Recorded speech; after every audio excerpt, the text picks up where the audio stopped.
kung mag-review kayo kapag malapit na mag-exam, wala talaga. Hindi siya makakatulong. 'Di ba? Dapat ngayon pa lang, habang weekly meeting natin, i-memorize nyo na siya. I-memorize nyo ng matino. As in, legit na mag-aral ka, 'di ba? Magbasa ka, mag-memorize ka. Every week, per topic. Para pagdating ng exam na finals, yung 3 araw before the exam, review ka na lang. Ha? Kaya kahit online yan, mag-aral ka na maayos para makabawi ka. Kasi, yun nga, yung score mo sa midterm exam mababa, nasa 40 lang or 30, mahirap makahabol yan sa finals, diba? Kaya make sure na, tulad niyan, yung lesson natin ngayon online. May quiz tayo later ha. Again na may quiz later. Pero again, kahit online ito, mag-memorize ka ng matino. Mag-aral ka ng matino. Para pagdating ng final exam, mag-review ka na lang. Hindi yung magagahul ka, na hirap ka. Okay? Kasi nga, definitely, yung exam natin sa finals, ganun din sa midterm. I mean, yung type of exam, similar na exam sa midterm. Na yung tinatanong namin, yung mga explanation, kung bakit ganun, di ba? Merong case study, correlate mo sa laboratory test, di ba? So, ganun yung mga tanungan. Okay? So, kung ang technique mo, di ka mag-aaral ng matino, yung mga online class, hindi mo pinapansin, di ba? Hindi ka talaga papasa, di ba? Diba? So, ngayong finals, magbago na yung mga mababa dyan. And make sure na mag-study ka ng totoong pag-aaral talaga. Ha? Kasi kung maghahabol ka pa during the week bago mag-exam, wala ka na mahahabol class. Okay? Okay, make sure you study well. Okay, so ito na. Mag-start na tayo ng non-fermenting bacteria. So, ito mga non-fermenting bacteria na yan, kaya tinawag na non-fermenting kasi nga, they do not ferment carbohydrates to generate ATP. What they do is, they oxidize carbohydrates to generate ATP. Now, itong mga bacteria na yan, they can grow in MacConkey agar, blood agar, and chocolate agar. However, ang reaction nila sa MacConkey is non-lactose fermenting kasi nga they are non-fermenting microorganism. That's why sometimes you may be confused and misidentify them as part of the Enterobacteriaceae. That's why ang routine natin sa laboratory is if we saw non-lactose fermenting bacteria growing in MacConkey agar, anong ginagawa natin? Okay? What we do is we perform oxidase test. Kapag oxidase positive, most probably, isa yan sa mga non-fermenting microorganism. So most of the non-fermenting microorganism are oxidase positive. Mayroon lang tayong 3 exception. Except is the Acinetobacter. Ito class, ito yung mga exemption natin. Ito yung ating 3 na oxidase negative. The Acinetobacter, Stenotrophomonas, and Burkholderia cepacia. Itong mga Pseudomonas uchola na yan, at saka Oryzae habitans na yan, very rarely isolated yan. Kaya ang tinatandaan lang natin yung 3. The Acinetobacter, Stenotrophomonas, and Burkholderia cepacia. Ito yung mga common na oxidase negative, non-fermenting. Okay? Pero kapag oxidase positive, ang unang-una nating iniisip is of course the Pseudomonas, especially the Pseudomonas aeruginosa. Because this bacteria accounts for the largest percentage of all fermenters isolated from clinical specimen. Ibig sabihin noon, ito yung pinaka-common. Ito yung pinaka-commonly isolated sa mga non-fermenting microorganism, the Pseudomonas, especially the Pseudomonas aeruginosa. Now, this type of bacteria, saan ba nakikita ang mga Pseudomonas na yan? Actually, class, ang mga Pseudomonas, particularly the Pseudomonas aeruginosa, problema ito, class, sa mga ospital. Kasi nga, this is a known nosocomial pathogen. When you say nosocomial, nakukuha mo siya sa hospital environment mismo. Okay? Bakit? Saan ba nakatira si Pseudomonas? Ano ba yung mga environment na gustong-gusto ni Pseudomonas? Ang gusto ni Pseudomonas class is moist environment. Moist environment plus temperature of 30 to 37 because they are mesophilic. Diba? So sa ngayon class na summer season, diba? Summer season sa Pilipinas, alam naman natin, right, na sa Pinas, yung mga public hospital natin dito, wala namang aircon, di ba? So, mainit talaga sa mga public hospital natin sa Pinas, di ba? So, ito yung mga panahon ngayon na mataas ang cases ng Pseudomonas infection also ng Acinetobacter tsaka Stenotrophmonas sa mga ospital. Kasi nga, ito yung environment na gustong-gusto ng mga yan. Moist environment na mainit. Humid environment. Okay? So, saan nakukuha yan sa ospital? Sa tap water. Tubig sa gripo ng ospital. Pool, hot tub, pwede rin. And also sa catheter na pinapasok sa pasyente, di ba? Humidifiers in the hospital. Plants and soil. And also, what you call ventilators. Ano ba yung ventilator class? Yung ventilator class, that is a part of a life support system na binibigay sa mga pasyente na nasa ICU, di ba? Para makahinga sila ng maayos. Yung ventilator na yan, meron yan tubig sa loob. Yung tubig na yon, yun yung common na pinapasukan ni Pseudomonas aeruginosa. That's why, in the hospital, most of the time, this bacteria, the Pseudomonas aeruginosa, they can either cause pulmonary disease manifesting as ventilator-associated pneumonia. Magkakaroon ka ng VAP. When you say VAP, that refers to ventilator-associated pneumonia. Okay? Kasi nga, nakuha niyo doon sa tubig coming from the ventilator. Na-contaminated ng Pseudomonas aeruginosa. Plus, pwede class coming from the catheter causing UTI or what you call the healthcare-associated urinary tract infection na yung catheter ng pasyente mo na nagkaroon ng Pseudomonas aeruginosa. So from the catheter, nagkaroon ng UTI hanggang kumalat nagkaroon ng bacteremia or sepsis. So from the sepsis, mayroon siyang rare complication pa na pwede siyang umakyat hanggang sa brain mo causing meningitis. Okay? So yan yung dalawang common na manifestation ng Pseudomonas sa ospital. Either magkaka-pneumonia galing sa ventilator or magkakaroon ng UTI and bacteremia galing sa catheter. Okay? Pwede rin class na yung mga diabetic patient mo na merong open wound. 'Di ba? Yung mga diabetic patient natin, meron silang mga sugat na hindi gumagaling, 'di ba? Pwede rin yung ma-infect ng Pseudomonas coming from the environment mismo ng ospital, leading to ectema gangrenosum or the wound infection talaga na infected na may mga pus or na para nabubulok na yung kanyang paa. Pwede class sa Pseudomonas ang cause noon. 'Di ba? So ito yung mga common na manifestation niya sa ospital. Yung iba, pwede naman na endocarditis, bone infection. Ito yung mga rarely isolated din. Okay? But ang common talaga itong tatlo, bacteremia, UTI, sepsis, wound infection, and of course the pneumonia or ventilator-associated pneumonia. Okay? So again, since ang ating Pseudomonas ay nakikita siya sa moist environment, kapag mahilig kang mag-swimming, possible class na ma-infect yung ears mo. Magkakaroon ka ng otitis externa or swimmer's ear or diver's ear. Pwede ka na magkaroon ng rashes sa skin. Kasi nga, ang Pseudomonas nasa water, di ba? So yung skin mo, pwede magkakaroon ng rashes known as the jacuzzi or hot tub syndrome. Okay? So that is for the Pseudomonas.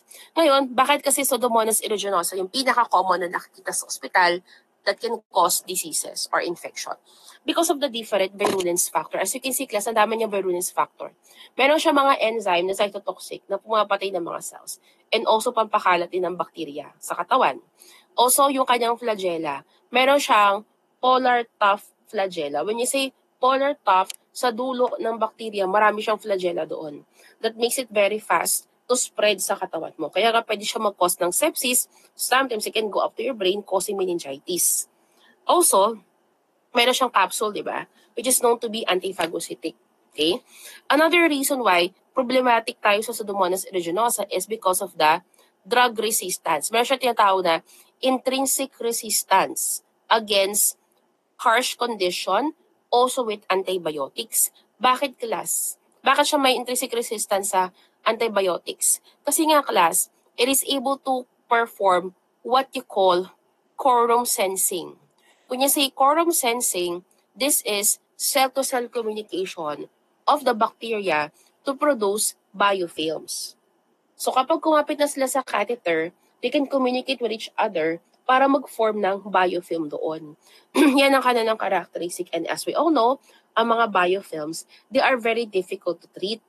Pag napunta yan class sa loob ng katawan ng tao, yung biofilm na yan, what will happen? Diba? Sa biofilm, pag nasa loob ng katawan ng tao, what will happen is that, yun nga, mag-form siya ng layers of community of bacteria that is very difficult to treat. Okay? yan actually cause connective tissue infection leading to sepsis. Kaya nga class, delikado kapag nagkaroon ka ng Pseudomonas aeruginosa infection. Okay? So who are the people at risk to getting Pseudomonas aeruginosa infection? Unang-una, yung mga people in the hospital with prolonged hospital stay. Okay? When you say prolonged hospital stay, ito commonly yung mga nasa ICU. Yung mga matagal na naka-admit. Kaya nga minsan magtataka ka eh. Bakit yung pasyente mo sa ICU, ang case niyan is heart attack? Nasa ICU siya kasi na heart attack siya. Tapos, during the stay sa ICU, biglang nagka-UTI, biglang nagka-sepsis. Bakit? Diba? Kasi nga, pinasukan siya ng catheter, tapos yung catheter niya na-infect ng Pseudomonas. Kaya nagkaroon siya ng UTI and sepsis. Or, pwedeng nilagay siya sa life support, mayroon siyang ventilator, and then yung ventilator na yun, na-contaminate yung tubig, kaya nagkaroon siya ng pneumonia. So kahit heart attack yung una niyang case, yung pwede niyang ikamatay is pneumonia because of the Pseudomonas aeruginosa. Diba? Kaya nga, mas tumatagal ng pasyente sa ICU, mas nag-deteriorate siya because of the different complications and infection na pwedeng makuha sa ICU. Okay? Ano pa? Another risk factor is kapag mayroon ka tinatawag na cystic fibrosis. When you say CF or cystic fibrosis, ito class is a genetic condition. Kapag mayroon kang cystic fibrosis, mayroon kang genetic condition na yung lungs mo, mayroon kang weak lungs na prone sa infection. That's why kapag mayroon kang weak lungs na prone sa infection, magkakaroon ka ng Pseudomonas aeruginosa infection.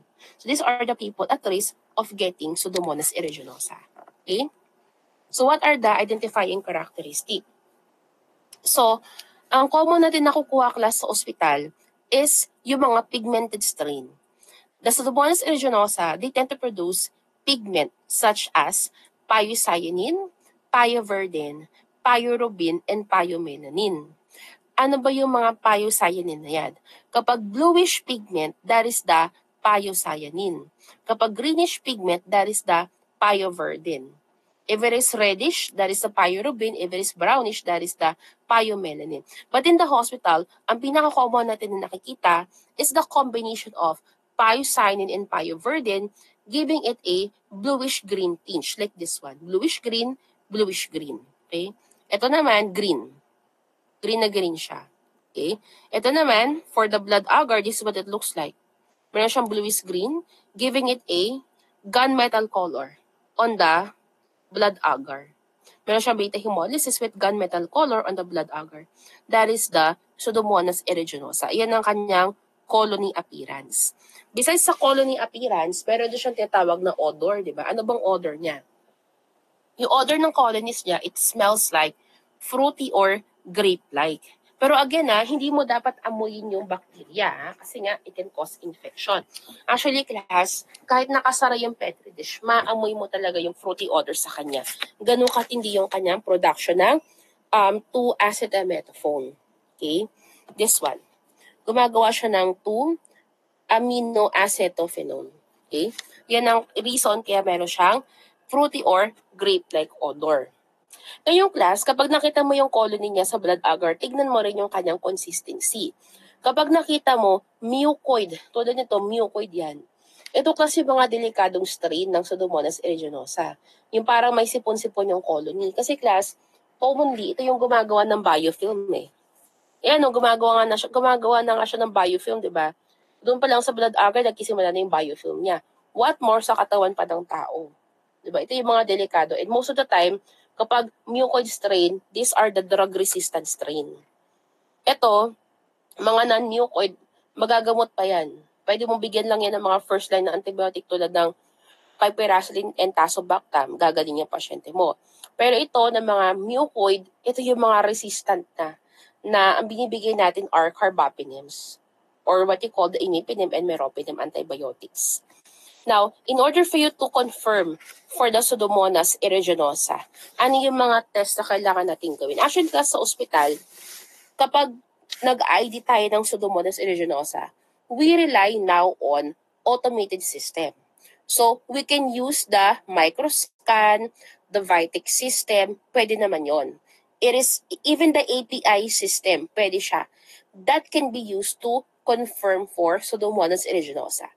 the microscad, the Vitic2, and of course, the API 20E. Pwede yon, the API system. Okay?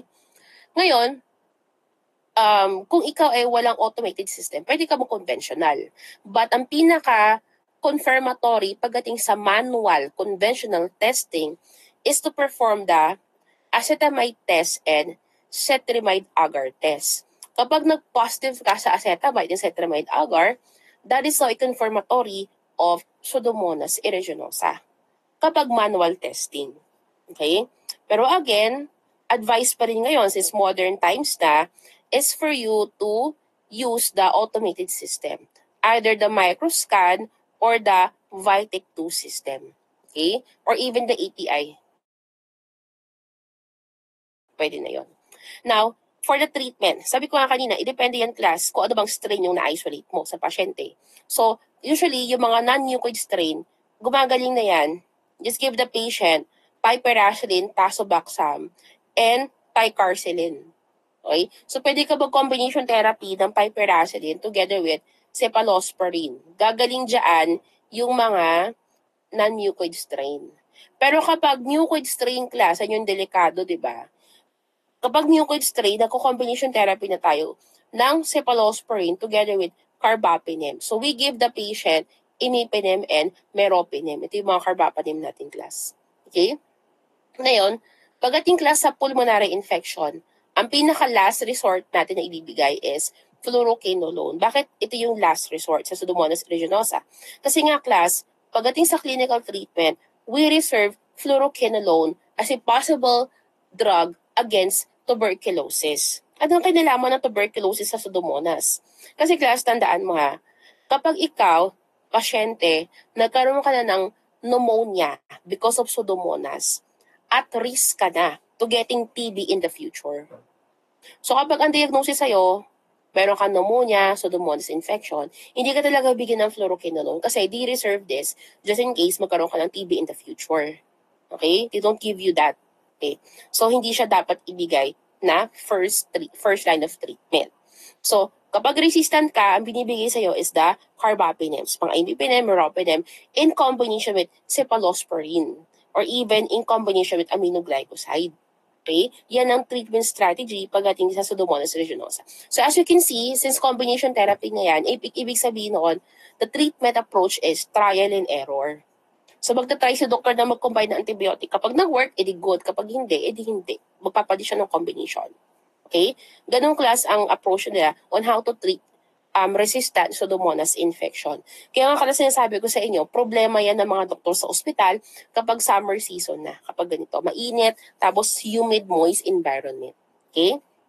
Dumadami class yan sa ospital. Ito mga iba, the Pseudomonas fluorescens, Putida, Stuttzeri, Mendocina, Pseudoalcaligenes, Luteola, and Oryzae habitus. Ito yung mga rarely isolated na Pseudomonas na talagang part sila class ng environment. Na kapag normal ka na wala ka namang underlying condition, hindi ka tatamaan ito eh. And then most of the time class, we consider this as contaminants sa laboratory. Okay? However, since ito ay rarely isolated and can be considered as contaminant, as a medtech, are you obliged to report itong mga other Pseudomonas? Yes, you are obliged to report. But again, you have to notify the doctor that there's a possibility na ito ay contaminant lang. Okay? And then, most of the time, class, these bacteria are only associated with infection. Again, nasabi ko na last time, di ba? Kapag associated, ibig sabihin noon, hindi siya yung cause ng sakit. Pero nandun din siya. Kasi nga, sa environment, magkakasama sila ng mga bacteria na nag-cause ng sakit. Okay? So, possible na hindi siya yung cause, possible na ang cause ng sakit yung iba pang bacteria, pero napasama lang siya doon. Yun ang ibig sabihin ng associated. Okay? So, for the fluorescens and Putida, again, it is of low virulence and rarely cause clinical disease, diba? So, saan mo siya makikita? Sa mga cancer patient. Okay? Sa mga cancer patient, yung mga pasyente na immunocompromised, pasyente that had undergone organ transplant, yun yung mga possible na pasyente na makikita mo yung mga yan. Anong mangyayari sa kanila? Pwede magkaroon ng catheter-associated sepsis. Okay? Pwede rin na makita siya sa blood culture or contaminated catheters. Ganun ang class. Okay? Kasi nga, very rare and very low virulence sila. Okay? Again, associated lang Associated lang. Hindi siya yung direct cause ng sepsis, pero associated siya doon. Bakit siya associated? Kasi nga ito, yung mga yan, saan ba nakikita yan? Sa environment class. Kapag ang ospital na pinuntahan ng pasyente mo madumi, let's say, yung mga ospital na hindi maintained tulad ng mga public hospital, di ba? Public hospital na walang budget ng panglinis ng environment. Definitely, yung environment dyan, punong-puno ng mikrobyo. Di ba? O. Ano pa? Stutzeri. For the Stutzeri naman class, ang kanyang characteristic is meron siyang wrinkled colony like this one. But to isolate this is even rarer, di ba? Very rare, even rarer pathogen. So, tsambahan lang pag nakita mo yung Stutzeri. Actually, class, sa tagal ko nag-work sa ospital, never pa ako nakakuha ng Stutzeri. Never ko pa nakita itong mga wrinkled colonies na yan, di ba? So, saan siya makikita? Nakikita siya sa mga pasyente na merong HIV. Pero ang difference niya is ito ay responsible na mismo for disease. So siya yung nag-cause mismo ng sakit sa mga HIV patient. So kapag may HIV ka, possible magkaroon ka ng sepsis, meningitis, and pneumonia because of this infection. Okay?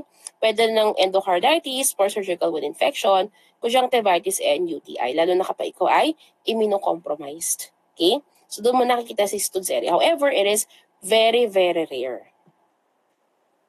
O for the Mendocina, contaminant lang daw yan class, diba?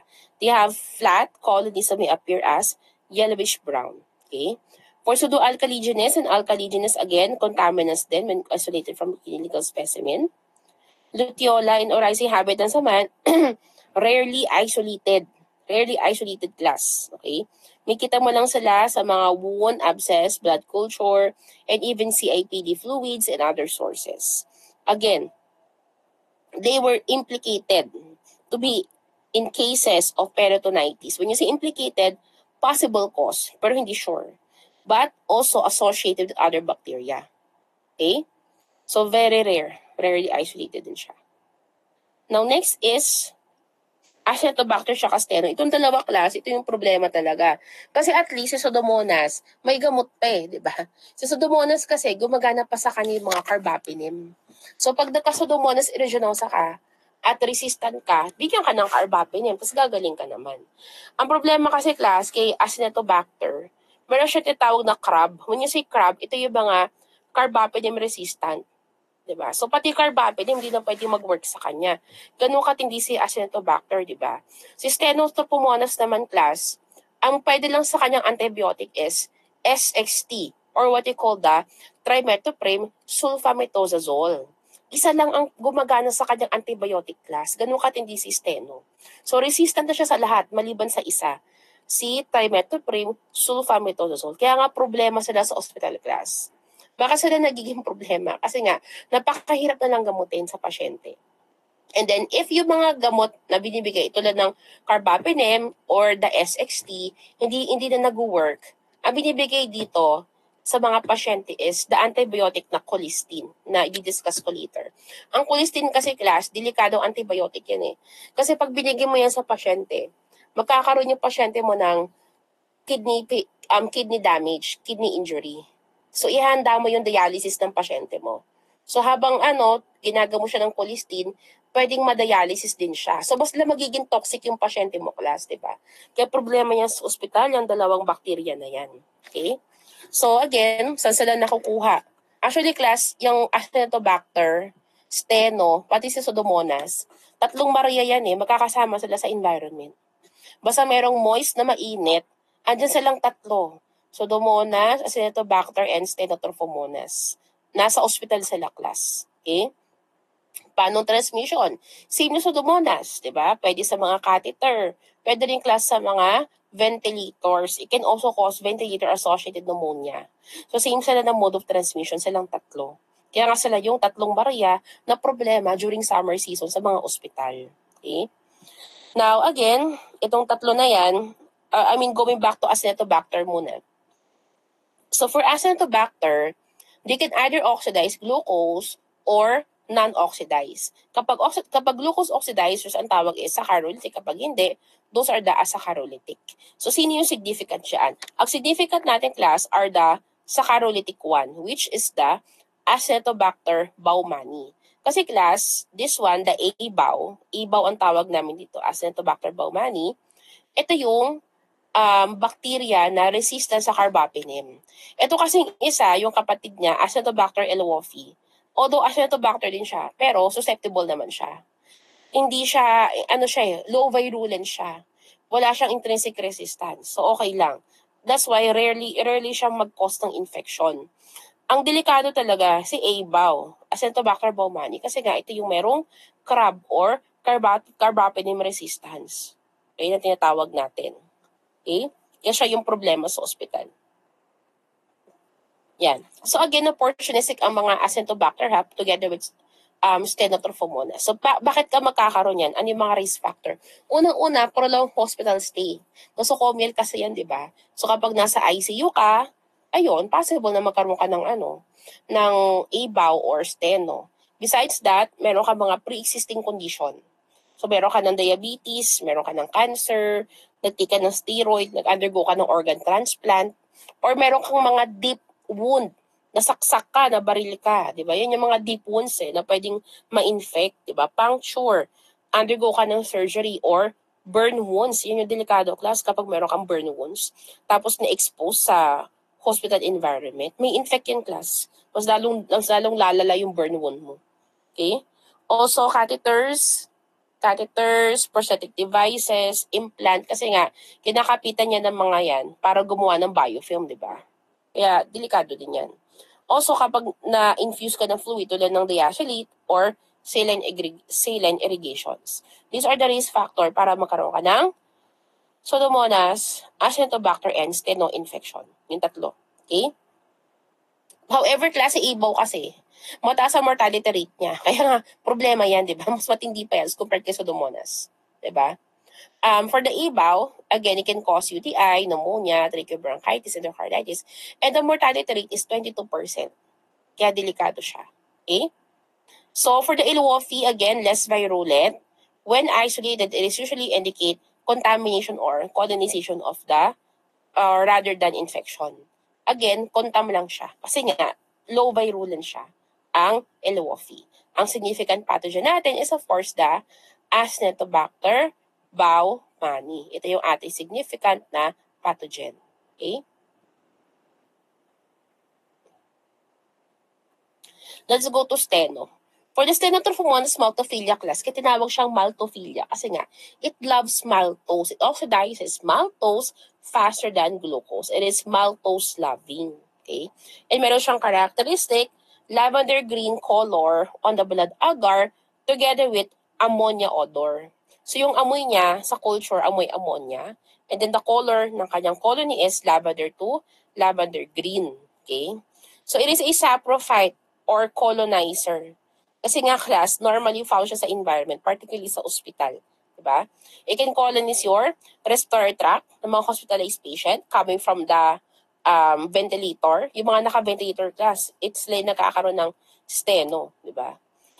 Pwede rin mag-cause ng endocarditis, after heart surgery, wound infection, cellulitis, gangrenosum, bacteremia, meningitis, and UTI. Okay?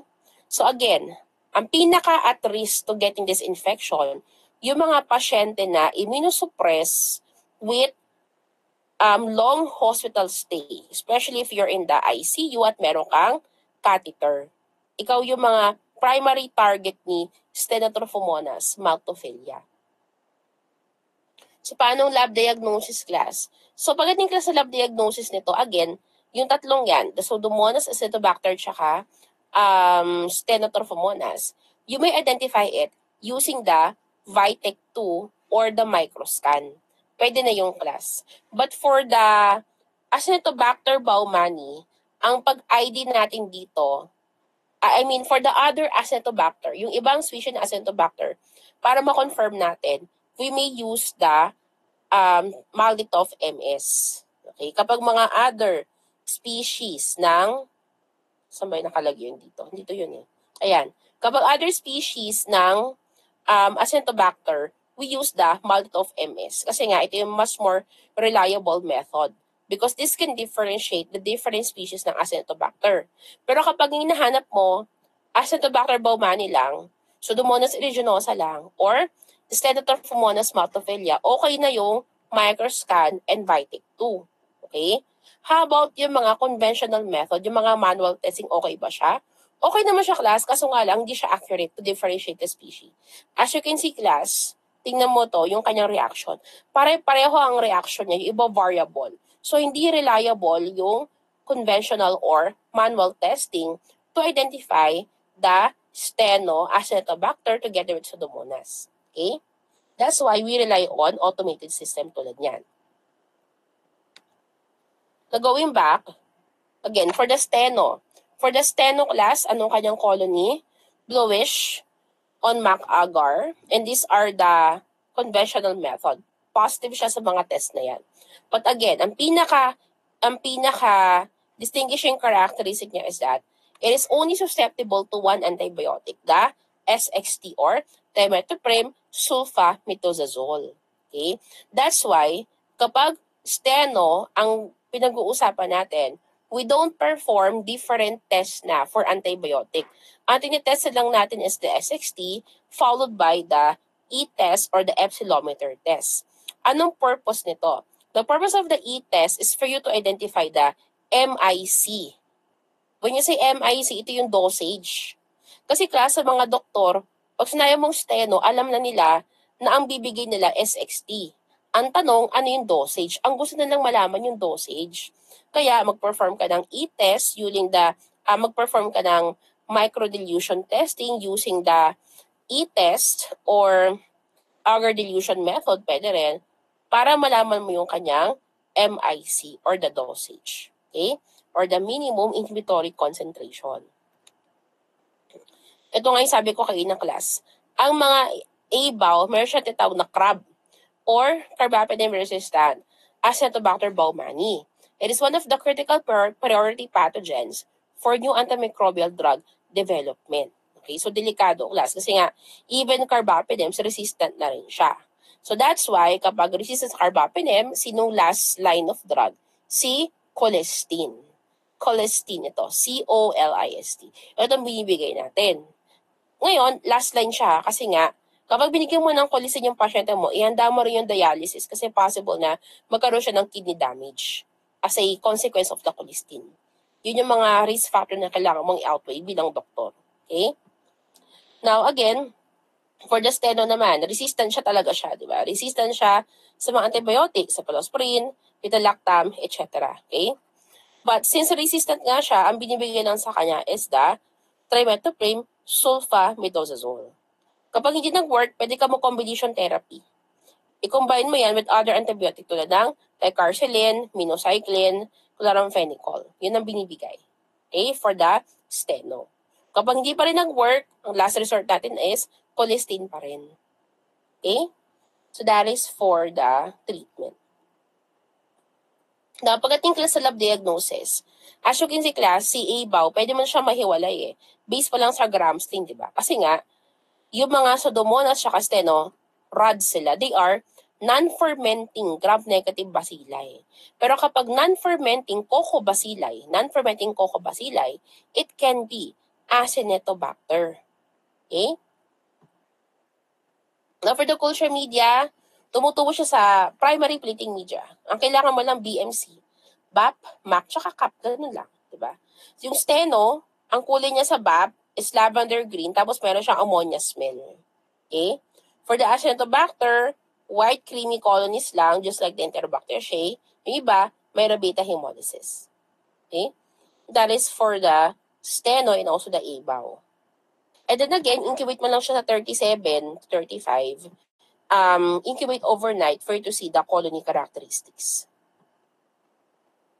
So this is the Steno and this is the Acinetobacter. Okay. Okay. Next. Magpunta na tayo sa mga Burkholderia. Ito mga Burkholderia class, ito yung mga another group of bacteria na madalang to rarely isolated. Pero class, nung nasa ospital ako, naka-isolate na ako nito. Na Burkholderia cepacia. Nagulat nga ako, yung first time ko naka-isolate. Tapos never na ako nakakuha ulit, di ba? Kasi nga, rare siya. Hindi siya common talaga sa ospital. Okay? So, ayun, it is opportunistic. Bakit siya naging rare? Ba't di common? Kasi nga, tatamaan ka lang ng Burkholderia cepacia complex kapag meron kang cystic fibrosis. Sabi ko nga kayo na klase ng cystic fibrosis, genetic disease yan. Genetic anomaly sa lungs. So, mahina yung lungs mo, kaya tinamaan ka ng Burkholderia cepacia. Very rare lang naman ng mga tao na merong cystic fibrosis sa Pilipinas, diba? Kasi kapag cystic fibrosis, common ito sa mga Kano, sa mga Caucasians, sa mga Americans, diba? Yung iba naman, the risk factor is yung mga pasyente na merong CGD. Kapag meron kang CGD, ibig sabihin noon, yung iyong neutrophil. Okay, your neutrophil, your white blood cells are impaired. So, hindi ka nakakagawa ng phagocytosis. So, kapag na-infect ka, wala kang phagocytosis, kaya nga class, nagkakaroon ka ng infection ng Burkholderia cepacia complex. Okay? Yun lang. Yun lang yung kanyang mga risk factor. Ngayon, ano magiging manifestation nito? Endocarditis, pneumonia, UTI, diba? Yung mga common na manifestation ng non-fermenting bacteria. Okay? Although, meron namang mga conventional method. Tulad yan, may mga manual testing. Maltose test, lactose, mannitol, ONPG, ornithine, yan. Pwede mong gawin yan. However, class, ang pinaka most reliable talaga to confirm it is the Malditov MS, the molecular methods. Mas pagdating sa Burkholderia, mag-automated system ka na lang kasi ito yung pinaka more reliable. Either Malditov MS or molecular method. Bakit class? Kasi, as you can see, yung kanyang mga biochemical testing kapag manual testing, halos pareho, di ba? Yung iba naman variable. So, hindi distinct yung kanyang reaction kapag magma-manual testing ka. So, that's why, mag-automated ka na lang. Pwede kahit kasi Vitek 2 pwede, di ba? Kahit Vitek, pwedeng gamitin as an automated system for this. But for the Burkholderia, ang pinaka-reliable pa rin is the Malditov MS system. Okay? Now, when are you going to suspect Burkholderia cepacia? Unang-una, kapag yung pasyente mo merong risk factor. Meron siyang cystic fibrosis or CGD. Okay? Pangalawa, nag-culture ka sa OFPBL agar and PC agar. If the OFPBL gives you yellow color like this one, it can be cepacia. If it also gives you reddish color on PC agar like this one, definitely ang sagot na is cepacia na. Yellow on the OFPBL, red on the PC agar, that is Burkholderia cepacia complex. And then you confirm using the Malditov MS or molecular methods. Okay? Next is the Burkholderia mali. Itong Burkholderia mali class, yung mga tao secondary infected lang. Kasi nga, sakit ito ng mga animals, di ba? Sakit siya ng horses, mules, and donkey. It causes glanders disease sa mga animal na yan. Okay? So, yung mga tao na working or exposed sa mga horses, mules, or donkeys, possible sila magkaroon ng secondary infection known as acute pulmonary infection. So, magkakaroon lang siya ng pneumonia. Okay? Since pneumonia yan, the Burkholderia mali can be used as a possible bioterrorism agent. Okay? Yung isa naman, si Pseudomali naman class, it causes bilharziosis. So, this bacteria, the Pseudomali, direct infection niya sa mga tao. Anong problema kapag nagkaroon ka ng bilharziosis? What will happen is that this bacteria will go to your lungs, causing lung abscess. So yung lungs mo, papalibutan niya ng mucus, abscess. Ano ba yung abscess? Nana, di ba? Nana, okay? So magkakaroon ka ng pus sa lungs, mucus sa lungs, abscess sa lungs. Papalibutan niya yung lungs mo. Yan ang characteristic ng bilharziosis. It is aggressive, granulomatous, pulmonary disease that you can get by either ingestion, inhalation, or inoculation of the organism. Okay? So, when are you going to suspect na meron siyang pseudomali or bilharziosis? So, from the x-ray findings. Ikita mo meron siyang findings sa x-ray. Okay? Besides that, you may culture using the Ashdown medium. Sa Ashdown medium, meron siyang deep pink colonies kapag deep pink colonies na Ashdown medium, it can be Pseudomallei. Okay? And also the odor is earthy odor. Amoy lupa daw yung kanyang odor sa Ashdown medium. If that is the case, then you may confirm using the multiplex PCR assay. Okay? So again, for the confirmation ng Pseudomallei, ang ginagamit natin is multiplex PCR assay. Okay? That is for the Pseudomallei. Again, conventional method is not that recommended kasi nga very it is not that specific, vague siya. Okay? Kasi nga masyado maraming variable ang reactions. Now next is the less commonly encountered or what you call the miscellaneous type. Okay?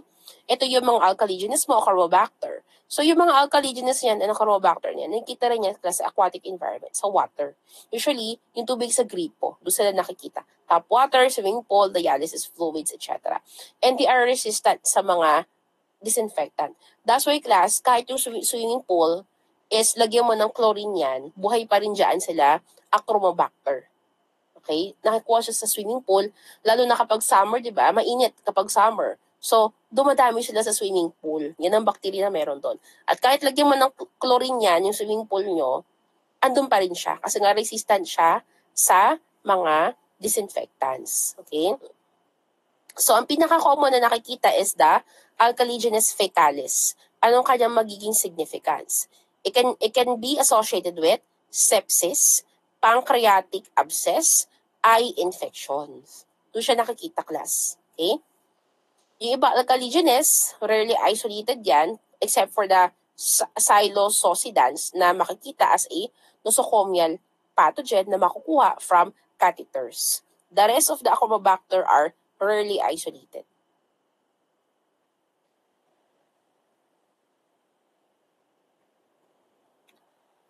Okay, so these are the appearance of the bacteria. This one is the alkaligenes. Meron siyang Peritrichus flagella. Ito class yung Pseudomonas, meron siyang polar, monotrichus, tuft of flagella. So sa isang end, sa isang dulo, meron siyang flagella na marami. Yan ang Pseudomonas aeruginosa. Yung isa naman, Comomonas, meron kang polar multitrichus bacteria, flagella. And then this is the colonies. Okay. Now for the Brevundimonas diminuta class and Brevundimonas vesicularis, again, ito yung mga rarely isolated na microorganism. Actually class, sa tagal ko sa ospital, wala pa akong kuha ang Brevundimonas. Anyway, possible mo siya makita sa blood, CSF, urine, and wound specimen and can be considered as a contaminant. That is the Brevundimonas diminuta. Contaminant lang yan. However, class, yung isa, Brevundimonas vesicularis na yan, this can be related sa meningitis, infective endocarditis, CAPD, and also isolated from urine and eye. However, yung kanyang significance is unknown. Kasi nga, associated lang siya. Hindi siya yung direct cause ng sakit. Kaya nga, unknown yung kanyang significance doon. Okay? Yeah. So that is for the Brevundimonas. Now, the other one, CDC group EO304 and also the Paracoccus yei, saan mo ito makukuha? Especially the Paracoccus. Makukuha mo siya class sa mga pasyente na nag-undergo ng heart transplant. So, from the heart transplant, pwede magkaroon ng myocarditis, or from the keratoplasty, pwede magkaroon ng heart infection because of the contamination during the surgery. Kasi nga, ang Paracoccus, nakuha siya sa environment. Okay? Ano bang characteristic ni Paracoccus yei? Meron siyang characteristic coccoid or O-shaped cells.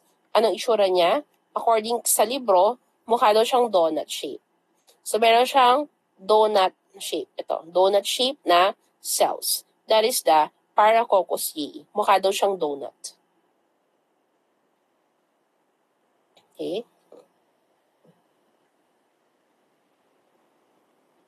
Okay. So, let's go to the Comomonas and Diphtheria. Ito class, Comobacterium, na-discuss ko na yan no midterm. So, for the Comomonas and Diphtheria, again, another rarely isolated microorganism. Isolates of Comomonas has been reported to cause nosocomial bacteremia or sepsis. For the Diphtheria, associated lang siya sa contact lens solution. So, pwede siya makontaminate ng, pwede siyang maging contaminant dun sa contact lens solution. So kapag ginamit mo yon, doon ka possible magkaroon ng infection, leading to keratitis. Pwede class from the contact lens solution. Okay? That is for Delphtia. Yung isa, Elizabeth Kingia ito. For the Elizabeth Kingia class, significant talaga yan. Kasi class, tina-target niya yung mga pasyente na mahihina ang katawan. Tulad ng newborn with or newborn na premature. Kapag newborn na premature, pwede siya mag-cause ng sepsis and meningitis. That is for Elizabeth Kingia meningoseptica. Kapag adult naman, pwede siya mag-cause ng pneumonia, endocarditis, bacteremia, and meningitis, especially kapag ikaw ay critically ill. So, yung mga pasyente na terminal na, yung mga may cancer, mamatay na, possible magkaroon sila ng Elizabeth Kingia meningoseptica. There's a possibility. Kasi nga ito ay nosocomial pathogen. Nosocomial yan. Makukuha yan sa ospital. Okay? Now, another one is the Cryobacterium. For the Cryobacterium class, ito yung merong yellow pigment na colonies, the Cryobacterium. Again, link lang siya sa healthcare-associated infection, such as bacteremia, especially kapag meron kang immunocompromised condition, or if you're receiving antibiotic therapy na matagal na. Again, link lang. Associated, hindi siya direct cause. Itong isa, the Burkholderia solecum. This is a zoonotic infection na makukuha mo lang after getting bitten by a dog and cat. Kasi nga, ito ay flora ng mouth ng dog and cat. The Burkholderia zoohelicum. What may happen to you? Magkakaroon ka ng cellulitis dun sa area na kinagatan niya. Tenosynovitis, septicemia, pneumonia, and meningitis. Ito yung mga complication ni Burkholderia zoohelicum. Okay? Next is the Metallobacterium. For the Metallobacterium in Roscomonas class, ito yung mga non-fermenter natin na ang colony are pink to coral. Pink to coral colony. Pero kapag yung colony niya, pink coral mucoid, ang sagot na doon is Roscomonas na. Okay? Kapag meron kang pink to coral mucoid colony, Roscomonas. Kasi yung Metallobacterium, hindi siya mucoid. Now, for the Metallobacterium naman class, this is the one that uses methanol as a source of carbon or energy. Yan ang kanyang characteristic. Kailangan niya ng methanol para mabuhay. Okay? It is rarely isolated, but it can be a cause. Again, a cause. Although rare siya, pathogen siya. Kasi pwede siya mag-cause ng bacteremia, peritonitis, synovitis, skin ulcers, especially if you are immunocompromised. So, siya yung sanhi. Okay, so pathogen talaga siya. So, meron ka dalawang species, Metallobacterium mesophilicum and Metallobacterium zatmani. Both of them are isolated in clinical specimen. Okay? However, ang pinagkaiba niya lang sa mga non-fermenting is that they prefer lower temperature. Ang gusto niya hanggang 35 lang. Other than that, nahihirapan na siyang mabuhay. Okay? So, 25 to 35, yan ang best optimum temperature niya. Again, pagdating sa colony, dry, coral, or pink colonies. Dry. Dry yung kanyang colony. Unlike ito, sa Roscomonas, meron siyang mucoid or runny colonies like this one. Okay? Yan ang kanyang difference. Sa Roscomonas naman, this is known to cause catheter-related bloodstream infection. Okay? Now, anong kanyang characteristic ni Roscomonas? Again, meron siyang pink mucoid, almost runny colonies like this one. Okay? The other one is the Shewonella. So, meron ka Shewonella dalawa. Shewonella putrefaciens and Shewonella algae. The Shewonella algae, ito yung anti-significant pathogen kasi this is the one that can be found sa ospital. Again, nosocomial pa rin dyan. Yung isa naman, Shewonella putrefaciens, that is the Shewonella that can survive in stagnant water, petroleum, and natural gas. So, even sa gasolina, may bacteria class. And that is the Shewonella putrefaciens. Siya yung kayang tumubo sa gasolina, natural gas, and also petroleum. Okay? That is, again, the Shewonella putrefaciens. Yung isa, Shewonella algae, ito yung ating pathogen. Kasi nga yung putrefaciens, environmental isolate yan. Okay? Since wala ka namang gasolina sa katawan, wala ka namang petroleum sa katawan, hindi siya dapat makita sa katawan mo. Ang nakikita sa katawan mo is the Shewanel algae. It is the most frequently isolated from clinical specimens. Okay? Whereas the putrefacients, this is isolated from the environment. Kasi nga, wala ka namang gasolina sa katawan mo. Okay? Now, for the Shewanella, anong kanyang characteristic? They are mucoid, producing a tan to brown pigment causing greenish discoloration on the sheep's blood agar. Okay? So for the algae, ano ang kanyang possible na infection? It has been recovered from patient with sepsis, patient with abscess, traumatic ulcer, otitis media, ocular infection, sepsis, osteomyelitis, and peritonitis. Now, let's go to Sphingomonas. Sphingomonas class is the only one na merong sphingolipid sa kanyang cell wall. And the color of the colonies are yellow kapag Sphingomonas posimobilis. So, saan mo siya nakikita? Again, sa mga wet environment. Swimming pool, water from hospital, also hospital equipment and laboratory equipment. Doon mo makikita si Sphingomonas posimobilis. Okay? For the infection, it can cause septicemia, meningitis, ulcers, emphysema, and splenic and brain abscess. Again, meron siyang yellow colonies for the Sphingomonas posimobilis. Okay? So, yun lang naman class, yung topic for today. Okay? So, again, yung mga biochemical test niya, hindi siya reliable to perform pagdating sa manual testing. So, lahat ng mga sinabi kong bakterya ngayon, ang advice ng CLSI is to identify them using the Vitek system. Kapag hindi siya clear sa Vitek system, you may confirm using the MALDI-TOF MS or even the multiplex PCR assay. Okay? That is for the ID ng mga bacteria na yan. So, do you have any questions, class, sa topic for today? May tanong po ba? Do you have any questions? Kasi may quiz tayo mamayang, oras ba? 4:30 ata yung quiz natin. I'll give you time to review, Do you have any questions?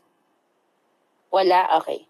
So, 4:30, babalik kayo. Again, binibigyan ko kayo ng time to review para nga makapag-aral ka ng matino. Kahit online class ito, mag-aral ka ng matino para